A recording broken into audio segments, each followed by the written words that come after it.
মা, আমার ভীষণ খিদা পেয়েছে, তুমি তো আমাকে আর খাবার বানিয়ে দিবে না, নিজেই এখন আমার খাবার বানাতে হবে। ছোট্ট মেয়েটি তখন রান্নাঘরে চলে যায় এবং সে রান্না করতে শুরু করে। মেয়েটি তার ও তার মায়ের জন্য স্যুপ বানায়। রান্না শেষে ছোট্ট মেয়েটি তার মাকে ডাকতে আসে খাবার খাওয়ার জন্য।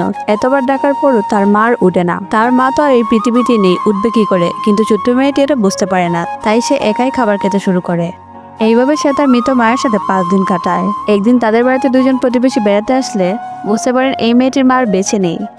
তখন তারা এই ছোট্ট মেয়েটিকে বললে সে কান্নায় ভেঙে পড়ে। মা মা বলে চিৎকার করতে থাকে। মেয়েটির মা মারা যাওয়ার পর সে একদমই একা হয়ে যায়। একদিন রাস্তার ধারে বসে বসে কান্না করছিল, তখন একটা মেয়ে তার কাছে আসে। কি হয়েছে বাবু তোমার? আমার মায়ের কথা খুব মনে পড়ছে। কোথায় তোমার মা? আমার মা আমাকে রেখে উপরে চলে গেছেন। স্যার, একজনকে পেয়েছি যার মা মারা গেছে, ওই আপনার ফ্যামিলির জন্য পারফেক্ট হবে, আপনি তাড়াতাড়ি আসুন। বাচ্চা, একদম কান্না করো না, আমি তোমাকে একটা ভালো জায়গায় নিয়ে যাব। তখনই দেখতে পাই গাড়ি থেকে নেমে একটা লোক আসে ওই মেয়েটার কাছে। পরের পার্টে কি হলো জানতে লাইক ও সাবস্ক্রাইব করো ও কমেন্টে পার্ট 2 লিখো।